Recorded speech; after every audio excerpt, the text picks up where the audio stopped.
Hello and welcome back to Man v Film. Today we're going to be looking at Fear in the Night, a psychological horror film from Hammer, directed by Jimmy Sangster.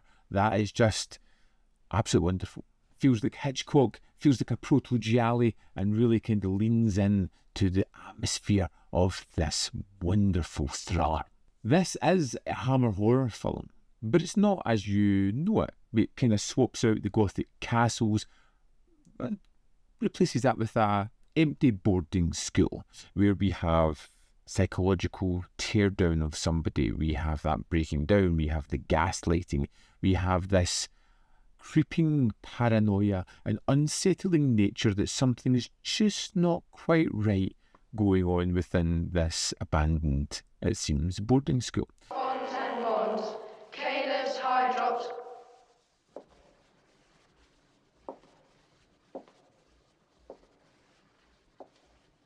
We have Peggy, played by Judy Geeson here, who is a woman that's recovering from a nervous breakdown.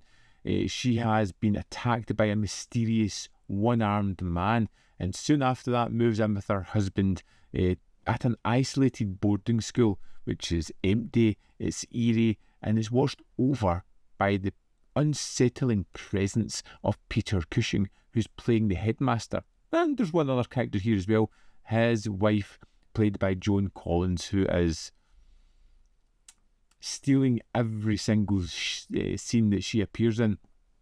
Well, why didn't you say so, my dear? I nearly made a widower out of you, Robert. How do you mean? Well, I didn't know she was there. Another couple of yards and... It kind of fits in with other Hammer movies like Taste of Fear, and those kind of leanings, moving away from the typical horror and leaning more into, like I said, a proto-giallo. It has those kind of vibes about it. We've got our female protagonist who's in constant peril. We have the psychological manipulation. Is she being gaslit? Is this really all in her mind? Is it actually happening? What exactly is going on? There is this playful nature with an ambiguous reality.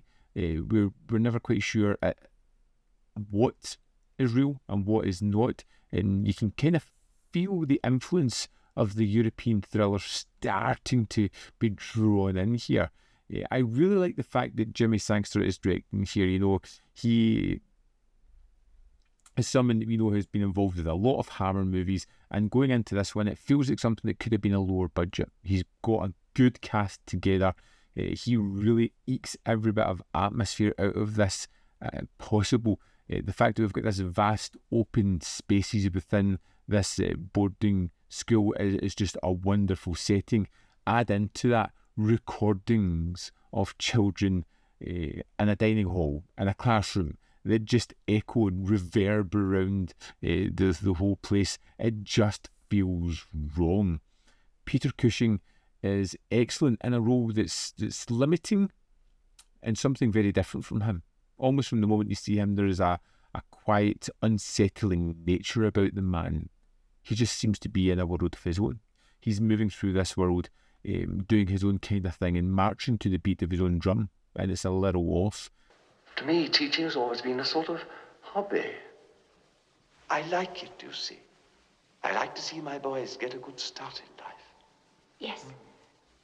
By far, my favourite performance in the entire film is Joan Collins. She is cold, sharp, she is ever so slightly theatrical, and it just elevates the film a little bit. She adds this layer of unease every time she appears. We've got these other players who are all kind of straight-laced, and she just kind of bursts onto the scene and she's just like, I'm fabulous and I'm here and I'm going to just overact a little bit.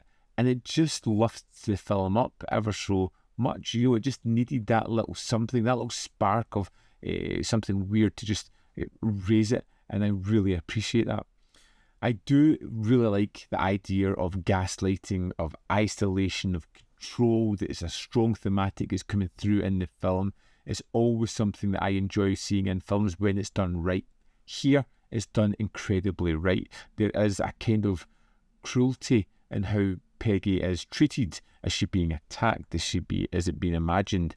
People don't seem to really believe her. There's no real evidence.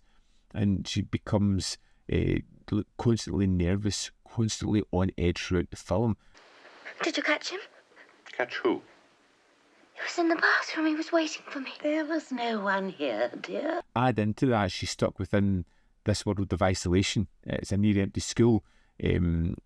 She only has a couple of other people to interact with, and to be honest, everybody seems a kind of loner. They don't really want to interact with her either. I thought this was terrific. I really enjoyed the fact that it's just 4 actors, it's one location, and it's just playing on mood, atmosphere, and scares. It's got one hell of a finale as well, which I really did enjoy, and I'm not going to get into that just now. The 4K transfer is incredible and just looks brilliant.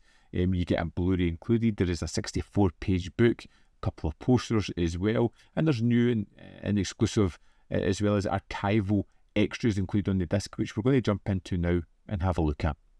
Here we are in the disc for Fear in the Night.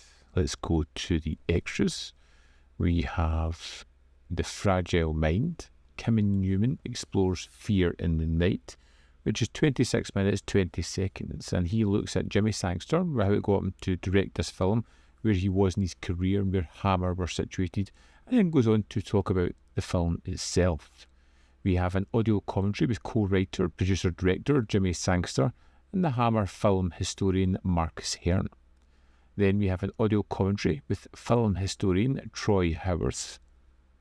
End of term, Inside Fear in the Night is 16 minutes 37 seconds and has a bunch of familiar faces of critics that I really like talking about the gestation creation of this film.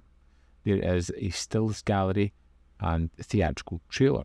Also included in this set is 2 posters, one with the wonderful new art, and then there is a 64-page booklet that has some terrific essays in it as well, and that's the extras for Fear in the Night. So there we have it. Fear in the Night is quietly effective. It's a paranoid-driven thriller with some great performances, a wonderful setting, and a deft touch in the director's chair as well. This 4K limited edition set is a fantastic pickup. It's got a strong presentation, it's got amazing extras, and it just adds to the wealth of Hammer films that we're getting released just now, which is just absolutely wonderful. I would say yes, pick this up. A little bit different, a little bit unusual for Hammer, and something that works really well. I would love to know your thoughts on Fear in the Night. So let me know in the comment box below whether you've seen it, whether you want to see it, are you picking up this edition? I'm just nosy, so let me know. As always, there is more content up here. You can see more of my stuff. In the description box below are links to Patreon, membership program, and manvfilm.com, always in which you can support me. Thanks for watching, and I'll see you next time.